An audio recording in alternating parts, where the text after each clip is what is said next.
I've missed you, YouTube. I'm sorry I've been gone for a while. I've been battling a cold for a couple of weeks. We've all had things going on, but I'm back and I want to talk to you about counting macros. I just want you to know that this is not for the pro fitness people who are getting ready for competitions or whatever the case might be. This is for the average Joe who's sitting at home, who's getting ready for maybe a wedding or an event or a high school reunion, or just wants to be healthy and lose some weight. This macro video is for you. There are plenty of ways to diet. You can do the paleo diet, you can do a low carb diet, you can do an intermittent fasting diet, you can do the Atkins diet, you can do a ketogenic diet, you can count macros, whatever you want to do. But I encourage you just to stick with something. Don't try to pull something from each diet and come up with your own thing. Stick to one thing, do your paleo diet, count your macros, do a low carb diet, just stick to it. For me, what's most sustainable is counting macros. I like to eat a little bit more carbohydrates in my diet. I did the low carb thing for a long time when I competed, and it just began to take a toll, and I think mentally it took a toll on me as well. So I like to count macros because I can basically eat whatever I want within reason if I stay within my macros. What I'm gonna do is I'm gonna walk you through what I've done to lose 10 pounds over the course of the last 30 days.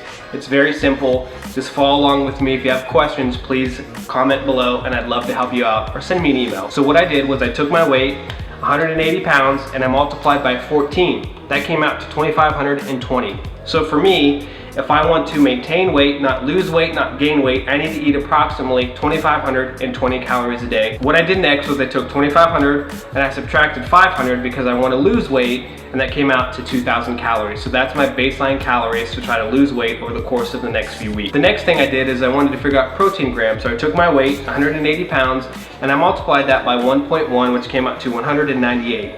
I rounded up to 200 grams of protein per day. Next thing I want to do is figure out my fat. Now I like to eat a little bit more fat in my diet, oils, peanut butter, those sorts of things. So I took 180 and I multiplied that by 0.4, which came out to 72 grams of fat. I just rounded down a little bit to 70 grams. So I got 200 grams of protein and 70 grams of fat. The next thing I want to do is figure out how many calories are in 200 grams of protein.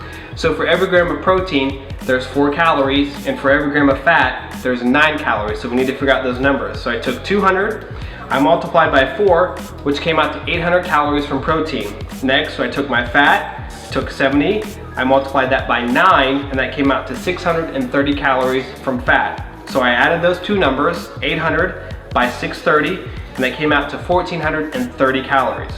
The next thing we're gonna figure out is carbohydrates, the devil word. Everybody's afraid of carbohydrates. Well, maybe not everybody, but in the past, people kind of stayed away from carbs. So what we do to figure out carbohydrates is we take our 2,000 calories, because we're trying to lose weight, and we subtract that by 1,430, which is the calories coming from protein and fat.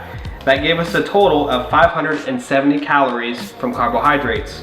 So what we're gonna do is figure out our calories, or our macronutrients for carbs.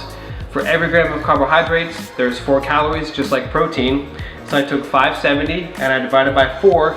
That came out to 142.5. I rounded down to 140. So for me, my daily allotment of macros are 200 grams of protein, 70 grams of fat, and 140 carbohydrates. I plugged that into MyFitnessPal with a total of 2,000 calories, and I got my macronutrients so I can track exactly what I'm doing. Now, counting macros doesn't mean that you can eat whatever you want, whenever you want, all day long. But it does mean you can eat whatever you want. Let me explain. If I know that I'm gonna go to dinner this evening and I'm gonna go, say, have a fatty, juicy burger from the local burger shop, I import those items into my macronutrients early in the day. So I know if it's high in fat, let's say the burger has 60 grams of fat, well, I only have 70 in my diet or in my budget, so I only have 10 grams of fat to play with the rest of the day. That's why I put that in early so I don't go over my allotment of fat for that day. Does that make sense? So for the rest of the day, I'm eating grilled chicken breast, tuna fish, or egg whites simply because they don't have much fat content left in my diet. Same thing for carbs. If I'm gonna go to a Mexican restaurant and just, go crazy on chips and salsa, I need to put in that basket of chips early because I know I only have 140 carbs to eat for my day, and I don't wanna go over that budget. So you can eat what you want, and there are days when I still just eat, plain old rice and organic chicken and organic beef, and I eat real healthy that day just because I feel like my body needs to eat healthy.